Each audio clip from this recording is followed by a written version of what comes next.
Good morning, students. I extend a warm welcome to you in the online class. I am going to teach you moments which is prescribed for class 9th. In the past, I taught you up to page number 2, and today we shall begin at page number 3. So let us open page number 3. As they neared the village, the child could see many other footpaths full of throngs converging to the whirlpool of the fair, and felt at once repelled and fascinated by the confusion of the world he was entering. ये बच्चा अपने माता पिता के साथ अब उस गांव में पहुंचने ही वाला है जहां मेला लगा हुआ है। चारों दिशाओं से आने वाले लोगों की भीड़ उमड़ती जा रही है और ऐसा लग रहा है जैसे ये भीड़ नहीं, कोई भंवर हो। A sweetmeat seller hawked gulab jamun, rasgulla, barfi, jalebi at the corner of the entrance, and a crowd pressed round his counter at the foot of the architecture of many colored sweets. एक मिठाई बेचने वाला जो है वो अपने मिठाइयों का नाम ले करके चिल्ला रहा है। गुलाब जामुन, रसगुल्ला, बर्फी, जलेबी, और लोगों की भीड़ उसके दुकान के बगल से दबाव बनाते हुए गुजर रही है।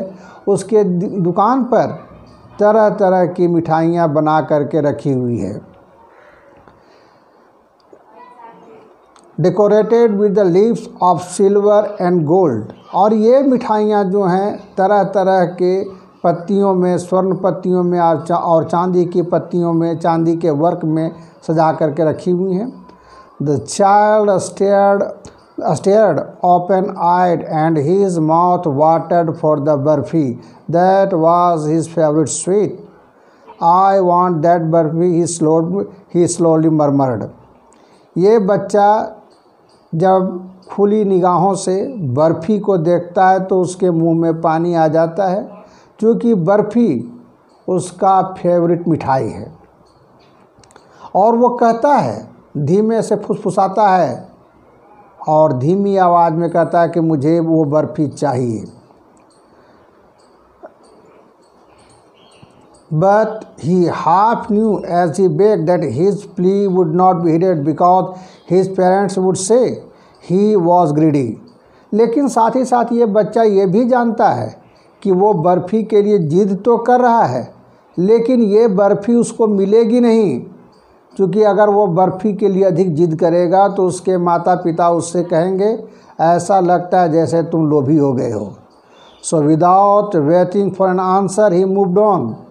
इसलिए वो बर्फ़ी के लिए डिमांड तो करता है, लेकिन बगैर किसी उम्मीद के, और वो बर्फ़ी मिले कि न मिले इसके पहले ही वो प्रस्थान कर जाता, क्योंकि उसे उम्मीद है कि उसके माता पिता कभी उसको बर्फ़ी खरीद कर नहीं देंगे।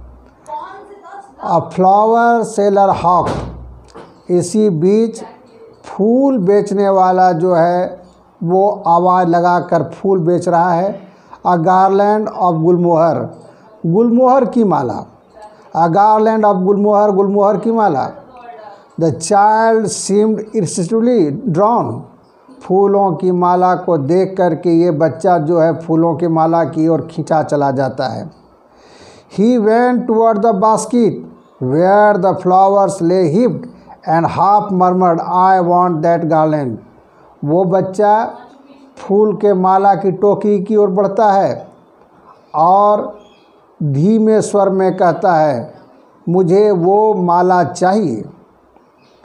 But he well knew his parents would refuse to buy him those flowers because they would say that they were cheap। वो जानता है कि उसके माता पिता उसे फूल की माला खरीद कर नहीं देंगे। अगर वो जिद करेगा तो वो कहेंगे कि ये तुम घटिया सामान क्यों खरीदते हो। So without waiting for an answer he moved on. इसलिए वो बिना जवाब की प्रतीक्षा किए आगे बढ़ जाता है। Time.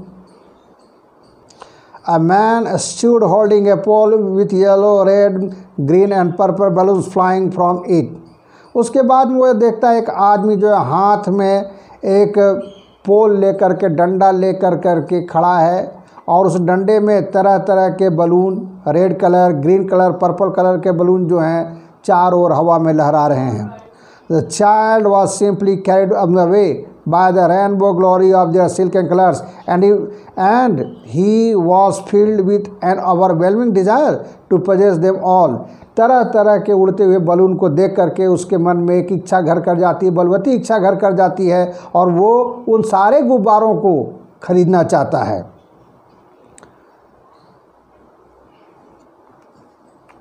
But he well knew his parents would never buy him the balloons because they would say he was too old to play with such toys. So he walked on further. हालांकि वो बच्चा अपने माता पिता से balloon के लिए जिद तो करता है, लेकिन वो जानता है कि उसके माता पिता उसको खरीद कर नहीं देंगे। अगर वो ज़्यादा जिद करेगा तो वो कहेंगे कितना बड़ा हो गया है और बलून से खेलना चाहता है। A snake charmer stood playing a flute to a snake which coiled itself in a basket, its head raised in a graceful bend like the neck of a swan, while the music rustled into the irresistible ears like the gentle rippling of an invisible waterfall. आगे बढ़ने पर वो एक सपेरा को देखता है जिसके टोकरी में सांप रखा हुआ है और जिसका फन उठा हुआ है। देखने में ये सांप जो है किसी स्वैन, किसी हंस के जैसा मालूम पड़ता है, क्योंकि सांप का जो है वो हुड ऊपर की ओर उठा हुआ है, फन ऊपर की ओर उठा हुआ है। सांप के कान जो दिखाई नहीं पड़ रहे हैं उसको इंगित करके सपेरा अपने बीन को बजा रहा है और ये बच्चा जो है स्नेक चार्मर की ओर बढ़ जाता है। But knowing his parents had forbidden him to hear such a coarse music as the snake charmer played, he proceeded further. लेकिन फिर उसको याद पड़ जाता है कि उसके माता पिता ने उसको मना किया था कि जहाँ सपेरे बीन बजाते हैं वहाँ नहीं जाना है। माता पिता के आदेश को वो ध्यान में रख करके आगे बढ़ जाता है। There was a roundabout in full swing. Men, women and children carried away in a whirling motion, shrieked and cried with a dizzy laughter. सामने बढ़ने पर एक राउंड अबाउट जो पूरे जोर से, पूरे गति से घूम रहा है, जिस पर स्त्री, पुरुष और बच्चे सवार हैं और वो चीख रहे हैं, चिल्ला रहे हैं, हंस रहे हैं। The child watch them intently. ये बच्चा एकाग्रतापूर्वक उन सबों को उस राउंड अबाउट पर घूमते हुए देखता है और उसके बाद वो बच्चा जो है एक बोल्ड रिक्वेस्ट करता है और कहता है I want to go on the roundabout please father mother. और उसके बाद वो कहता है कि माँ पिताजी, मैं उस राउंड अबाउट के झूले पर सवारी करना चाहता हूँ, मुझे वो सवारी करना है। Thank you. Today's paragraph is over.